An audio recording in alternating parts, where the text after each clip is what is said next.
Tuhan, kami mengucap syukur kalau hari ini kami memulai dengan sesuatu yang baru, Tuhan. Kami mulai dengan sebuah pujian, penyembahan, pengetahuan akan Engkau, Tuhan. Kami tahu Engkau Bapa yang mengasihi kami lebih dari apapun. Engkau Bapa yang mencintai kami lebih dari apapun. Dan kami percaya Engkau Allah yang menyertai kami sampai saat ini, sampai selama-lamanya, Tuhan. Kami mulai semuanya altar of worship dengan Engkau yang bersama kami, Engkau yang menuntun kami, Engkau yang membawa kami. Dan kami percaya penyertaan-Mu sempurna atas setiap kami. Di dalam nama Yesus, amin. Baiklah, kita kembali di altar of worship. Dan hari ini kita dihadirkan oleh seorang penyembah kita, yaitu Yeshua Abraham. Berikan tepuk tangan dong. Halo, shalom. Wow. Salam kenal bro. Salam kenal juga Kak Erik. Ya, kita di sini masuk di dalam session altar of worship. Ya, Bro Abraham. Jadi kita akan membahas tema kita tentang kasih Bapa. Kita tahu bahwa hari-hari ini kalangan anak muda perlu yang namanya kasih Bapa. ya, Kita tahu bahwa banyak anak-anak muda khususnya kalangan Kristen, bahkan siapapun gitu, sudah banyak kehilangan yang namanya kasih Bapa. Dan kita akan membahas di sini yang namanya kasih Bapa, bro. Arti kasih Bapa sebagai penyembah. Nah, kita akan kulas di sini bersama Yeshua Abraham. Oke, siap bro? siap. Oke, baiklah. Di sini udah ada pertanyaan yang akan kita bahas sama-sama. Tentunya mungkin dari segi pengetahuan Yeshua Abraham tentang kasih Bapa itu seperti apa. Mungkin orang lain akan coba melihat dari versi Yeshua Abraham. Ya.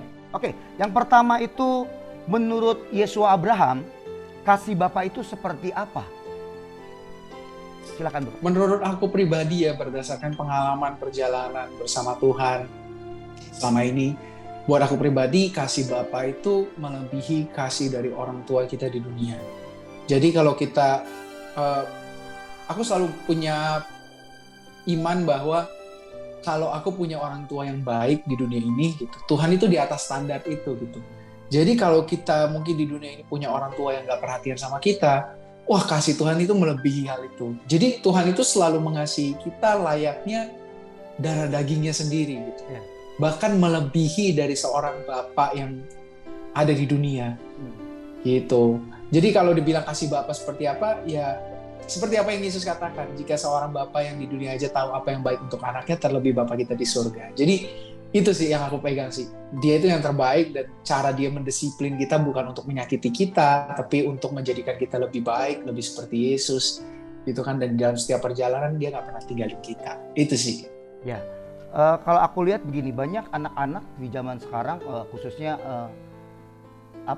khususnya banyak anak-anak di kalangan Kristen itu sangat belum mengerti gitu arti kasih Bapa gitu. Mereka tahu ya nyembah, penyembahannya penyembahan gitu. Mereka taunya antara face to face ke Tuhan atau bagaimana. Tapi untuk lebih dalamnya, untuk mengerti kasih Bapa ini, itu kadang suka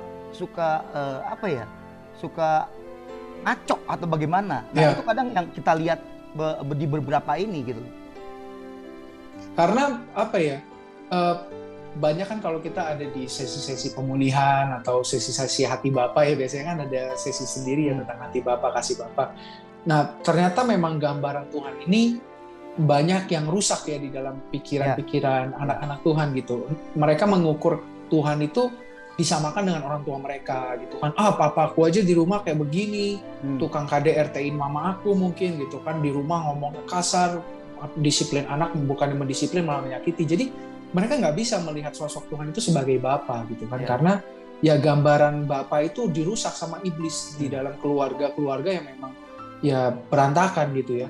Ya kan, padahal kan gambaran Tuhan kan ya bukan cuma Bapa ya. Alkitab menggambarkan dia sahabat juga, dia gembala juga gitu loh. Dia juga mempelai prianya kita gitu.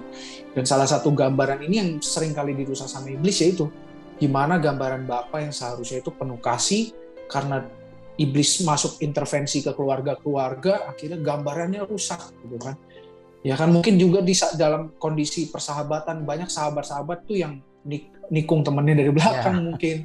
Ya kan, jadi gambar sahabat pun rusak. Orang-orang jadi kehilangan gambaran tentang seperti itu. Tuhan tuh sebenarnya seperti apa sih gitu kan? Itu. Tapi bersyukur ada Tuhan Yesus ya. Jadi Tuhan Yesus, kehadiran Yesus itu di dalam kitab suci itu yang menggambarkan Tuhan yang tidak terlihat, kelihatan semua di dalam pribadi Yesus. Gimana sebegitu besar kasihnya Bapa kita kelihatan lewat pribadinya Yesus. Betul. Nah, kalau menurut Yesua sendiri, contoh kasih Bapa dalam kehidupan sehari-hari itu apa sih, Yes? Contohnya sebenarnya ya dari kita bisa menyadari kita itu anak Tuhan, kita itu orang yang masih percaya sama Yesus, itu aja bukti kasih Bapa gitu. Karena gak banyak orang yang masih bisa beriman sama Yesus di tengah keadaan yang sulit. Jadi itu salah satu bukti kasih Bapa. Kemudian yang paling besarnya ya keselamatan itu sendiri ya, dimana kita bisa ngobrol sama Tuhan setiap waktu, kita punya dikasih kesempatan untuk bisa datang sama Dia kapanpun, bahkan ketika kita masih merasa berdosa, Dia bolehin kita datang, ngobrol, panggil Dia Bapa. Itu sebuah kasih Bapa gitu. Dan juga kita masih bisa bernafas, masih bisa makan minum, itu semua kasih Bapa. Itu bukti yang sangat sederhana yang seringkali kita mungkin kayak ini mah hal biasa gitu kan. Padahal sebenarnya itu adalah bukti dari kasihnya Dia buat kita. Nah, tapi terkadang kita bisa melihat contoh kasih Bapa. Kita terus terang di perjalanan hidup kita ya, kadang ada banyak hal-hal yang tidak sesuai. Tadi kita bicarakan bahwa kok bapak gue seperti ini, kok nggak seperti yang gue harapkan gitu kan, nggak seperti yang apa kita harapkan, dan tiba-tiba kita melihat sebuah kasih Bapa yang berbeda. Nah, kadang itu kehidupan dari awal kita, perjalanan step by step gitu kan. Kita melihat Bapa yang di dunia ini seperti ini, dan tiba-tiba kita dekat ke kehidupan yang tiba-tiba kita melihat sosok Bapa di surga itu ternyata agak sedikit berbeda gitu loh. Itu yang membuat mungkin terkadang kita ini jadi berpikir, Bapak gua aja nggak seperti itu. Tiba-tiba pas udah masuk ke dunia kerohanian, menghadapi, wah ternyata ada Bapak di surga yang seperti ini. Gitu loh. Betul. Jomplang banget. Berbeda sekali kayak langit dan bumi ya memang. Gitu. Dan memang kayak itu cara kita melihat kasih Bapa, pertama dari firman Tuhan, menyadarinya ya kan, karena di firman Tuhan itu kebenaran semua tentang betapa Tuhan mengasihi kita. Dan kita bisa melihat juga lewat orang-orang yang Tuhan tempatkan, entah itu mungkin kakak rohani kita, teman-teman kita. Ya kan, di situ kita bisa ngerasain kasih Yesus dan kasih Bapa, ketemu sama Bapa.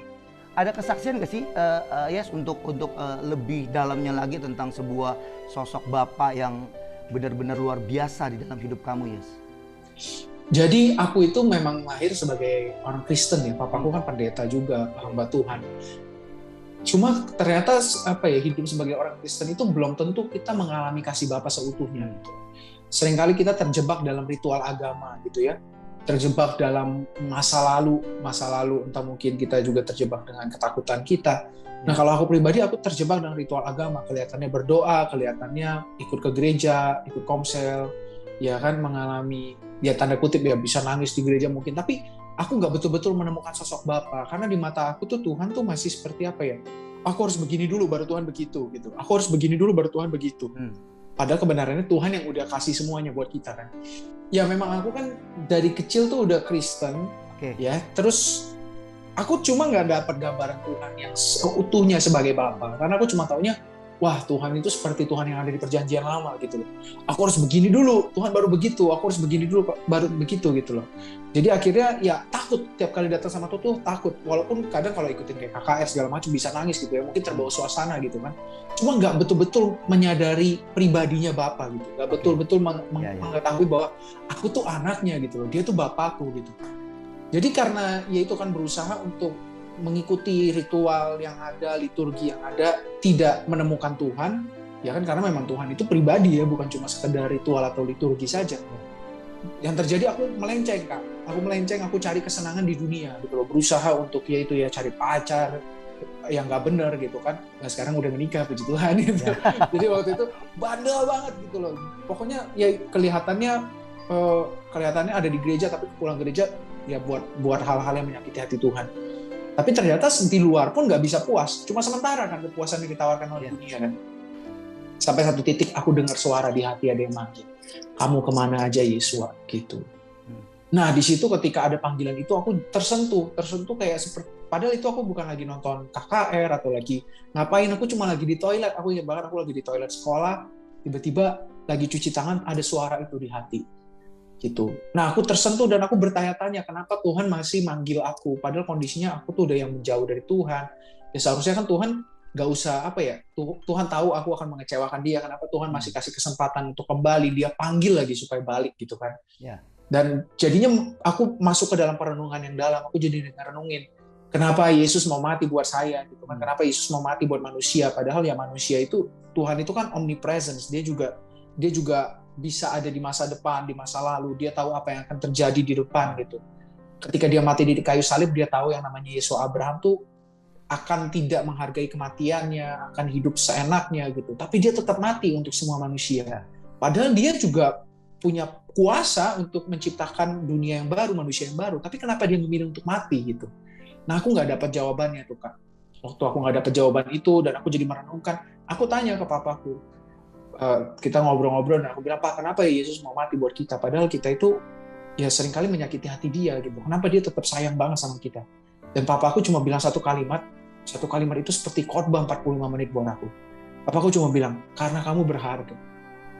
Wah, itu aku nggak lagi dengerin lagu rohani, aku bukan lagi nonton video khotbah, kata-kata itu bikin aku nangis kayak anak kecil. Langsung aku ngerasain Tuhan seperti meluk aku.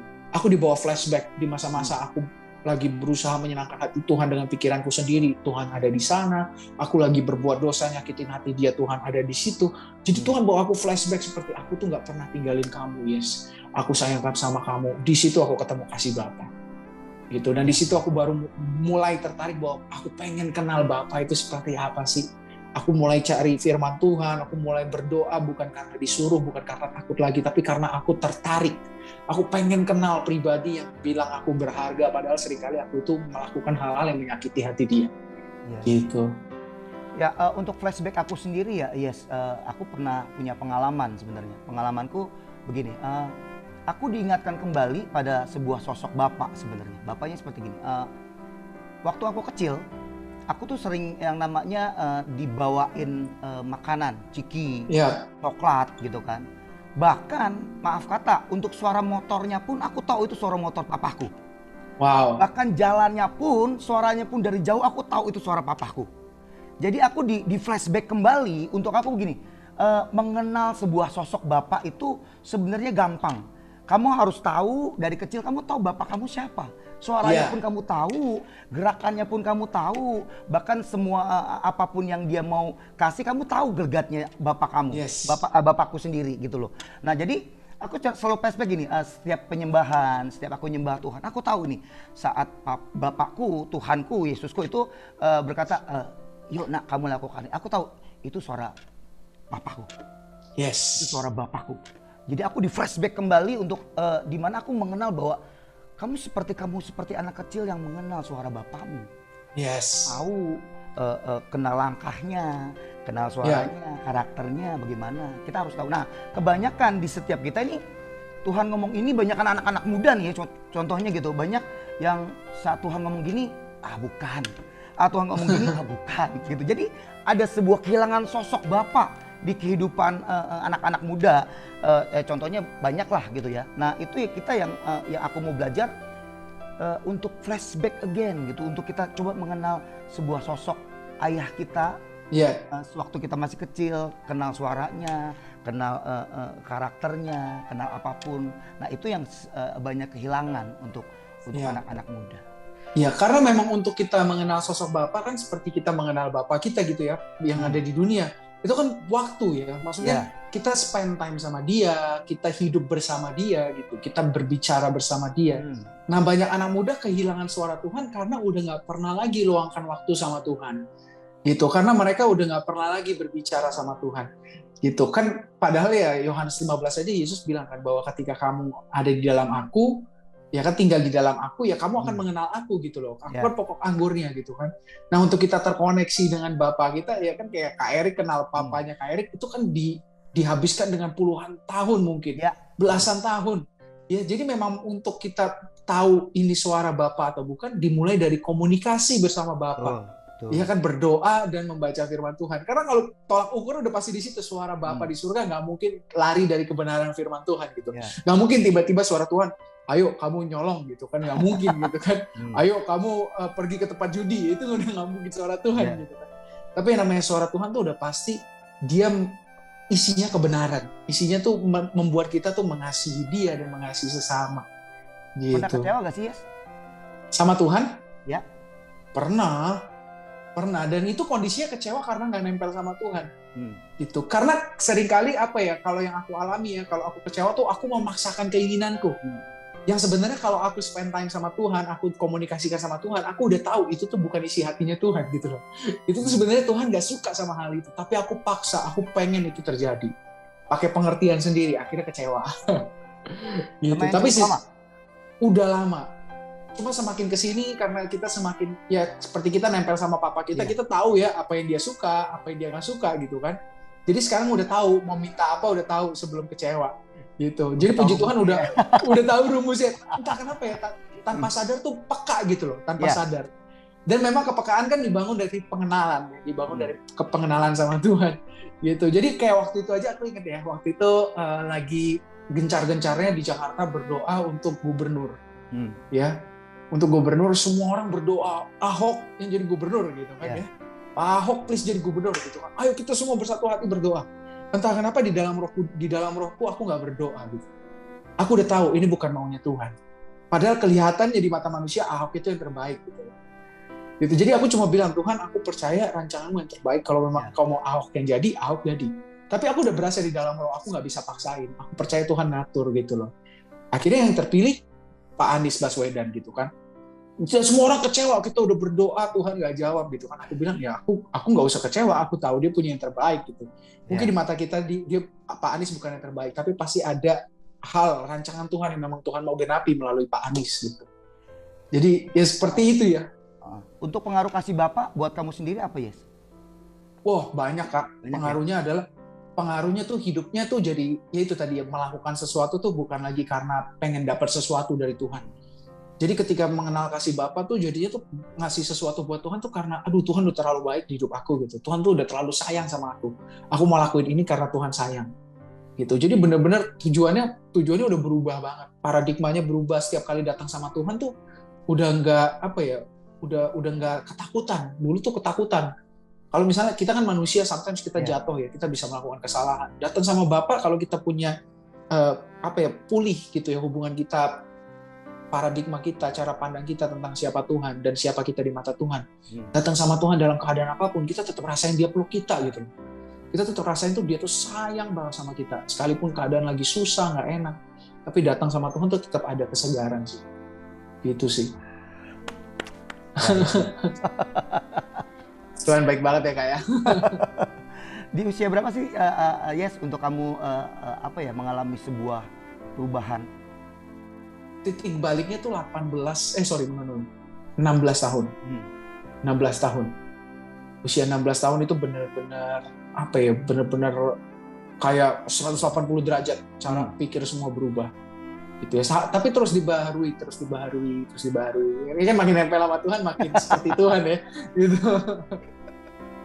Tentunya ada sebuah mungkin sebuah puisi atau bukan puisi lah, lebih sebuah nyanyian buat kamu sendiri. Mungkin yang I don't know, yang mungkin buat aku tuh kamu sangat terlekat sendiri buat kamu di lagu itu, yang sangat mengubahkan kamu gitu kan.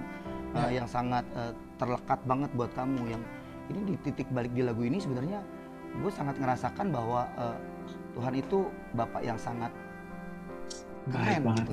Yes. Iya. Ada satu lagu, ini lagunya dari Om Sidney Mohede, itu lagu yang selalu aku nyanyiin ya, dan itu di masa-masa aku benar-benar mengalami kasih Tuhan, lagu ini tuh yang jadi nyanyian aku terus.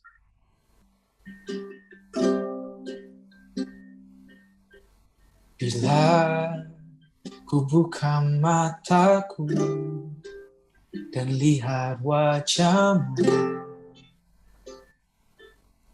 ku terkagum. Bila ku kulihat hidupku dan karya tanganmu. Ku tersanjung karena semua yang baik dalam hidupku, itulah karyamu. Kau beri kesempatan yang baru dan ku ingin mengenalmu Tuhan lebih dalam dari semua yang ku kenal. Tiada kasih yang melebihimu, ku ada untuk menjadi penyembahmu. Karena semua yang baik dalam hidupku, itulah karyamu. Kau beri kesempatan yang baru dan ku ingin mengenalmu Tuhan lebih dalam dari semua yang ku kenal. Tiada kasih yang melebihimu, ku ada untuk menjadi penyembahmu. Oh, dan ku ingin mengenalmu Tuhan lebih dalam dari semua yang ku kenal. Tiada kasih yang melebihimu, ku ada untuk menjadi penyembahmu. Ku ada untuk menjadi, ku ada untuk menjadi, ku ada untuk menjadi penyembah.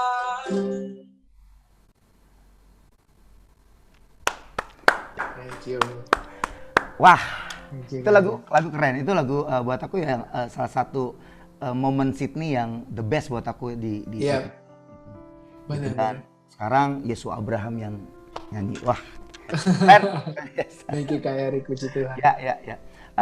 Ini ada tips gak Yes buat para altar worship Ya. untuk kira-kira Yesua mau kasih sesuatu untuk para penonton altar of worship? Aku paling cuma pengen Hmm. kasih tahu bahwa apapun yang kalian alami di dalam keluargamu atau di dalam lingkungan pertemananmu atau mungkin di dalam hubunganmu dengan pasanganmu atau dengan orang yang kamu kasihi, Tuhan itu di atas semua itu gitu. Maksudnya kasihnya Tuhan itu tidak sebanding dengan semua orang itu. Lebih kasihnya Tuhan itu lebih bagus, lebih luar biasa, lebih indah, lebih mengagumkan daripada kasih yang kita bisa alami di semua lingkungan tadi gitu. Kalau di dalam dunia aja kalau misalnya di dunia kita punya Bapa yang begitu baik ya, Tuhan kita tuh melebihi. Jika di dunia aja kita punya Bapa yang baik, Tuhan kita itu melebihi Bapa kita. Jika di dunia kita punya sahabat yang begitu asik, Tuhan kita itu lebih dari itu. Yeah. Kalau di dunia ini kita punya pasangan yang begitu setia, Tuhan kita lebih dari itu. Jadi memang jangan takut datang sama Tuhan. Karena Tuhan gak pernah takut untuk menerima kita. Jadi datang aja sama Tuhan. Dan terus renungkan firman Tuhan, nempel sama Tuhan. Karena ya cuma Tuhan yang bisa ubah kita.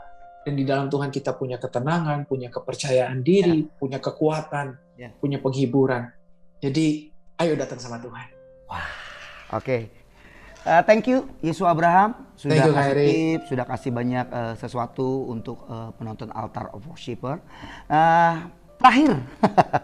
Terakhir untuk Yesua Abraham boleh minta doanya kita sama-sama untuk semua Yes. penonton altar worshiper, untuk sama-sama kita percaya bahwa mengenal hati Bapa itu harus kita kejar, harus kita tahu gitu. Jadi jangan cuma tahu biasa saja, jangan cuma jadi Kristen yang biasa saja. Kita harus kenal Bapa kita harus tahu Bapa kita siapa yang sebenarnya, yang mengasihi kita, yang mencintai kita lebih dari apapun yang ada di dunia ini. Oke, silakan Yes. Yesua Abraham boleh berdoa. Yuk, kita berdoa. Bapak, terima kasih Tuhan untuk Altar of Worship. Terima kasih untuk Kak Erik, terima kasih untuk Batra Media Tuhan.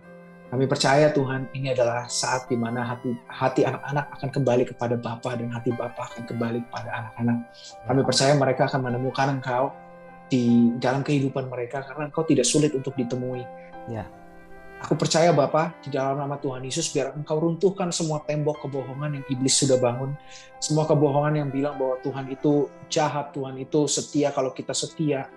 Semua kebohongan yang mengatakan bahwa Tuhan itu baik berdasarkan perilaku kita. Kami patahkan di dalam nama Tuhan Yesus. Tuhan baik karena Dia baik. Tuhan mengasihi kami justru ketika kami masih berdosa. Dan biar itu yang mengubahkan pikiran kami Bapa. Biar kami ingat bahwa setiap kami bukan hanya sekedar hamba Tuhan, kami adalah anak-anaknya Tuhan. Amin. Kami adalah kekasih-kekasih hatinya Tuhan yang begitu Tuhan cintai. Bahkan Tuhan mengorbankan Yesus bagi setiap kami. Begitu berharganya kami di mata-Mu. Tapi kami percaya Bapa, ini bukan menjadi kartu hijau untuk kami buat dosa, tapi ini menjadi kartu hijau untuk kami datang sama Tuhan setiap waktu. Sehingga hari demi hari kami dibaharui, kami jadi seperti Yesus karena kami menemukan hati Bapa. Dan kami terus melekat dengan Engkau, mengenal-Mu di dalam firman Tuhan, berdoa, dan terus berjalan bersama-sama dengan Engkau. Terima kasih Bapa, penuhi kami dengan kasih-Mu dan kebenaran-Mu, sehingga kami terus mengasihi Tuhan dan sesama. Di dalam nama Tuhan Yesus, biar kerajaan-Mu datang, kehendak-Mu jadi. Amin. Amin. Sekali lagi thank you Kak Yesua Abraham. Terima kasih Kak Erik. Terima kasih. See you. See you. Sampai ketemu kembali. Ya, demikianlah Altar of Worship kali ini, dan kita akan ketemu di program selanjutnya, dan sampai ketemu, Tuhan Yesus memberkati. God bless you.